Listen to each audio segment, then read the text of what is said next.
Iar în continuare avem pentru dumneavoastră o altă surpriză.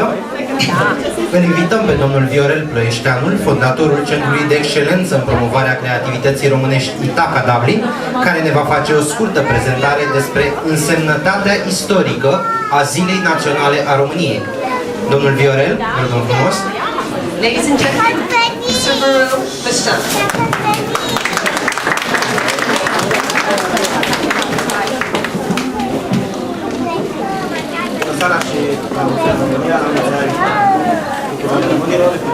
Good evening and welcome everybody. Am pregătit un scurt text care sper să atingă simțirea tuturor românilor sau măcar câteva repere să Okay, good. Okay, Mr. Viorel, when you're ready. Însemnătatea Zilei Naționale. The importance of the National Day.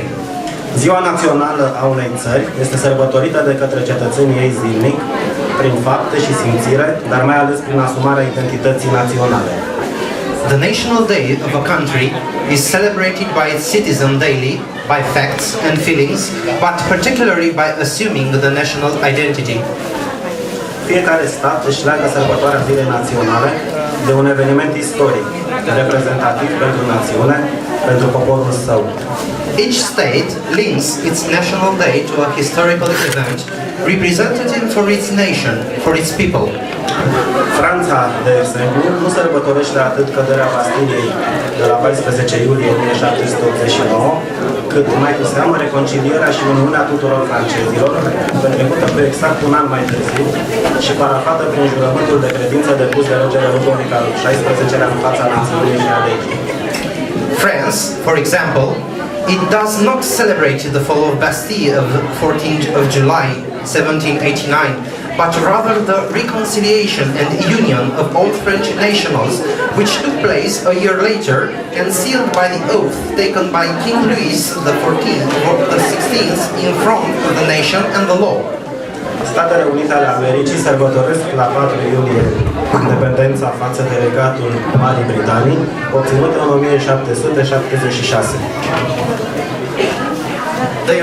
The United States of America celebrate on the 4th of July the independence from the Kingdom of Great Britain obtained in 1776. Irlandezii, deși țin această sărbătoare încă de prin secolele 9-10, pentru ei a devenit zi națională în anul 1903, ziua de 17 martie, ziua în care a părăsit această lume cel care avea să devină Sfântul Patrick, inițiatorul creștinării irlandezilor încă din secolul V. Although the Irish have been celebrating this day since 9th and 10th century, for them the National Day started to be celebrated in 1903 on 17th March, on the death of who later on became Saint Patrick, the initiator of the christening of the Irish ever since the 5th century. Pentru fiecare popor, aceste evenimente sunt adânc înfipte în istorie și în conștiința neamului. For each nation, these events have deep roots in history and consciousness of a nation. Pentru români, ziua de 1 decembrie 1918 a însemnat reintrarea în normalitate, revenirea la firesc, pentru că, odată cu unirea tuturor provinciilor românești între aceleași granițe și sub același nume, se împlinea dorința de veacuri a celor de simțire românească de a aparține aceleiași nații, așa cum limba, portul și obiceiurile o cereau și pentru care s-au jertfit strămoșii de-a lungul vremii. For the Romanians, the day of 1st December 1918 means that things went back to normal, because with the union of all Romanian provinces within the same borders and name, the desire of centuries of the people that felt Romanian to belong to the same nation as the language, port and customs demanded and for which our ancestors had given their life or had come true. Miracolul acestui popor, așa cum spunea și istoricul Gheorghe Ibretianu, în cartea sa O enigmă și un miracol istoric, poporul român, este că a trăit pe același teritoriu încă înainte de apariția Imperiului Roman și a rezistat în pofida atâtor invazii barbare și a dorinței de stăpânire a atâtor imperii, păstrându-și limba, care are structura de bază prelatină, portul, obiceiurile și întreaga cultură transmisă din generație în generație. Pentru că aceasta este bogăția noastră cea mai de preț, dincolo de bogățiile naturale cu care este dăruit pământul României. The miracle of these people, as historian George Brătianu was saying in his book An Enigma of Historical Miracle, the Romanian people is the fact that it lived on the same territory even before the appearance of the Roman Empire and lasted in spite of so many barbarian invasions and desire to rule of so many empires, maintaining their languages, whose basic structure is pre-Latin, the port, customs and its own culture transmitted from one generation to the other, because this is our most precious fortune, apart from the natural riches of the Romanian land. În vremuri grele, iar acestea sunt într-adevăr vremuri grele pentru poporul român, când tot mai mulți, chiar dintre ai noștri, vor să ne facă să credem că nu reprezentăm mai nimic în istoria actuală universală, și tot mai mulți dintre noi încep să creadă acest lucru, mințile luminate ale neamului trebuie să iasă dintre manuscrise și rafturi de bibliotecă, să le spună oamenilor simpli, care nu știu ce să mai creadă. Ridicați capul din pământ și fiți mândri de originea voastră. Aveți o moștenire culturală și istorică extraordinară, pentru care au luptat și au murit generații întregi de strămoși ai voștri. Aveți însă și o datorie la fel de mare, să nu risipiți această moștenire.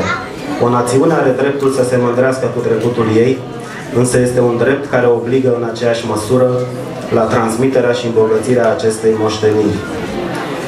In hard times, and these really are hard times for the Romanian people, they want to make us believe that we do not represent much in the current universal history, and more people among us start to believe it. The enlightened minds of our nation must get out of the manuscripts and library shelves and tell simple people who no longer know what to believe. Raise your head and be proud of your origin. You have an extraordinary cultural and historical heritage that generations of your ancestors fought and died for. But you also have an obligation not to scatter this heritage. A nation has the right to be proud of its past, but it is also a right that forces it in the same extent to transmit and enrich said heritage. Aceasta consider eu că este semnificația Zilei Naționale a oricărui popor. Să-și conștientizeze apartenența la o anumită moștenire, anumite simboluri naționale, să le respecte și să trăiască în numele lor. La mulți ani! This is what I believe the National Day means for any nation. Being aware of its belongings to a certain heritage, certain national symbols, respect them and live in their spirits. La mulți ani! Vă mulțumesc!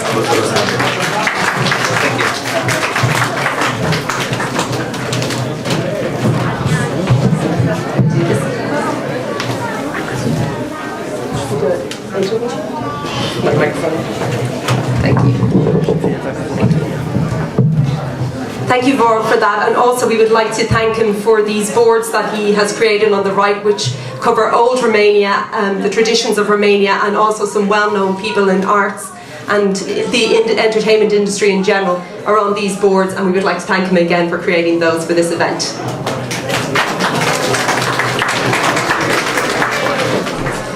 Now we have a special treat for you. We are very honoured this evening to be joined by the ambassador designate for Romania that is recently in Dublin, and her name is Manuela Brezola, and she is here tonight to give her thoughts about this evening. And it is a tradition in Romania to welcome people with bread and soil. Avem deosebită plăcere de a-i ura bun venit excelenței sale, doamna Manuela Breazul, noul ambasador al României în Irlanda, care ne onorează cu prezența domniei sale la sărbătoarea Zilei Naționale a României, organizată de către Romanian Creative Minds of Ireland. Și cum avem un bine cunoscut obicei național, fiecare invitat este întâmpinat cu tradiționala pâine și sare.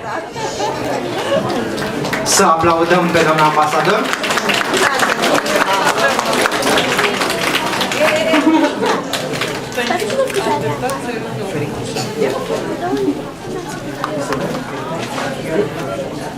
And Manuela, would you like to come up and give us some thoughts about this?